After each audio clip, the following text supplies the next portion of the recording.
We are joined now by a woman who had to go all the way to the Supreme Court to be able to speak and vote in the Maine legislature. She is Laurel Libby. And for those of you who don't know, I want to give a quick background, and you can correct me if I'm wrong on any of this, Laurel, and thanks for coming on with us.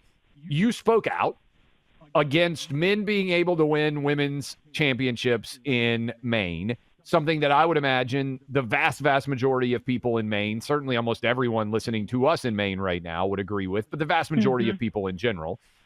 You were then censored because you refused to apologize for this. They would not allow you to vote to represent your constituents in Maine.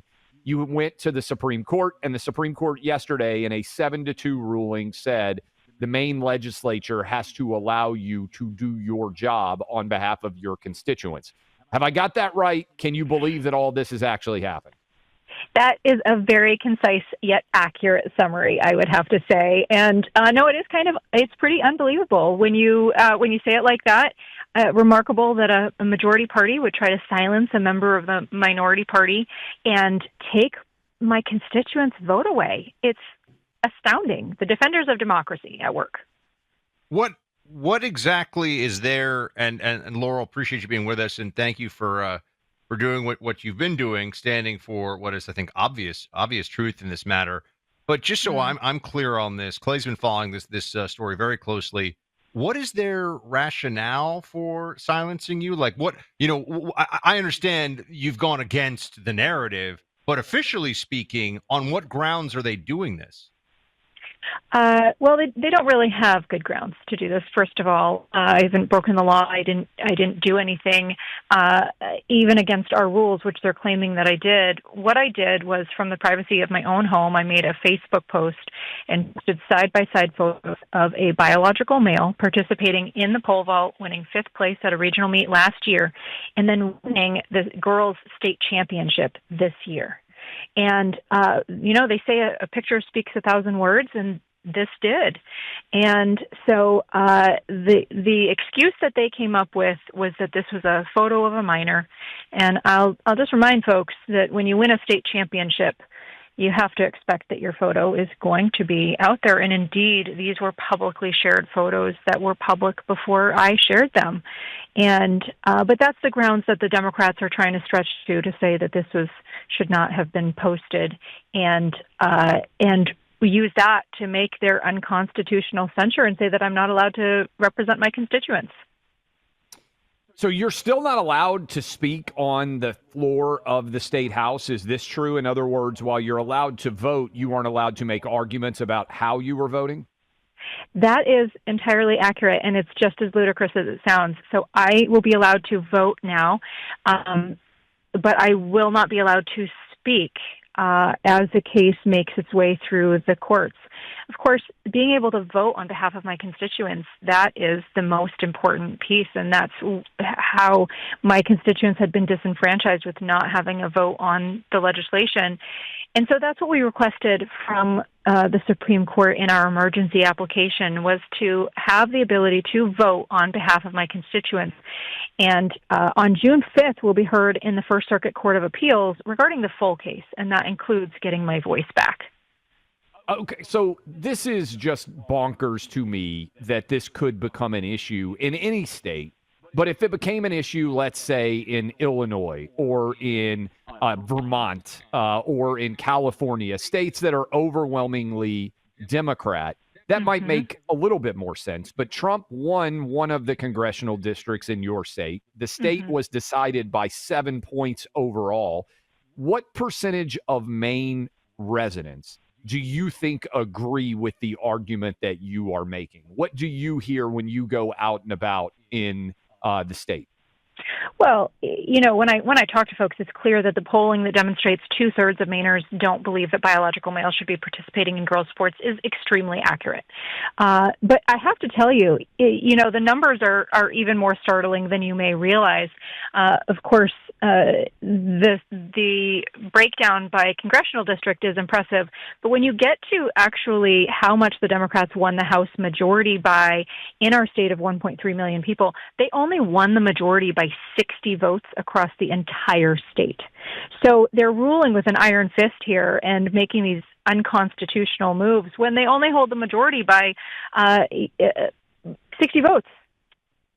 Do you think, Laurel, there's going to be any political blowback on the Democrats? I don't mean news cycle blowback, right? I mean, the next election cycle. I mean, is this the kind of thing that, by the way, Mainers, is that right?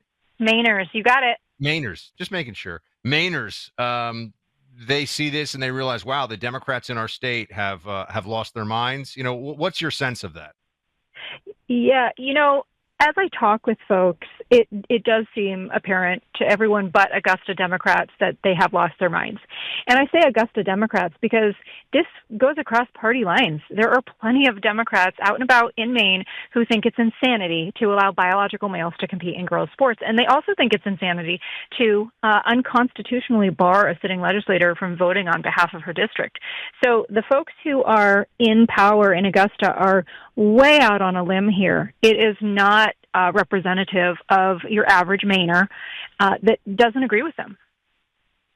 So obviously you have coming up in Maine next year a big Senate race. Susan Collins, Republican, is going to be up for re-election. I believe I'm correct in this. You can correct me if I'm wrong. And that is massive because Republicans have a 53-47 advantage, and Susan Collins, one of the rare members of the Senate who is representing a state that voted differently in the presidential race. In other words, cross-party.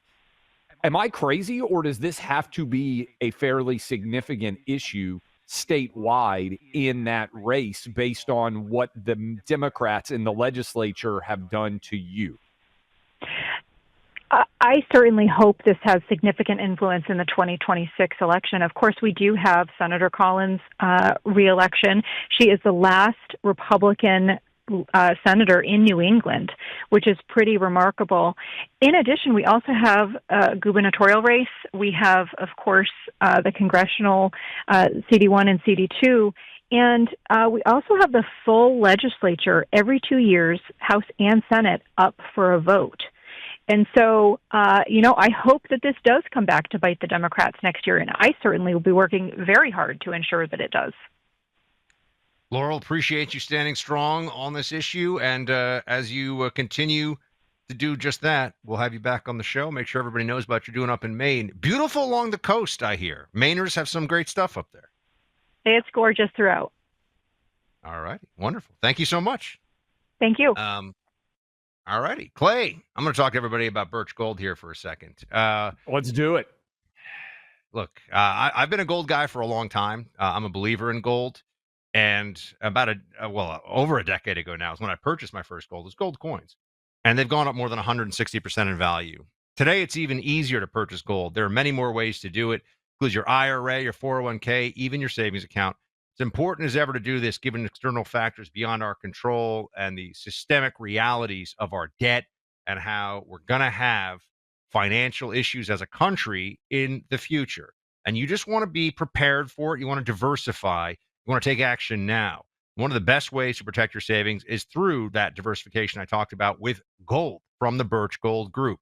The past 12 months, I want you to know some of these numbers, okay? The past 12 months, the value of gold has increased by 40%. Now, you're not like getting in and out of gold, right? You're not, oh, wait, what about the gold earnings report? No. You just buy gold and you have it. And it's gone up 40% in the last 12 months. Central banks continue to buy gold in record quantities. You can easily convert an existing IRA or 401k. Think about that old IRA or 401k you have from a job. Maybe you work for 5 years, maybe 10 years, whatever it is, and it's just sitting there. You can convert that into a gold IRA and then just watch gold work its magic over time. Text my name, Buck, to 989898, and Birch Gold will send you a free info kit on gold. No obligation, just the most useful information to make you a believer in gold over the long term. Text my name, Buck, to 989898. That's Buck, B-U-C-K. Text Buck to 989898, or Go online to birchgold.com/buck, birchgold.com/BUCK.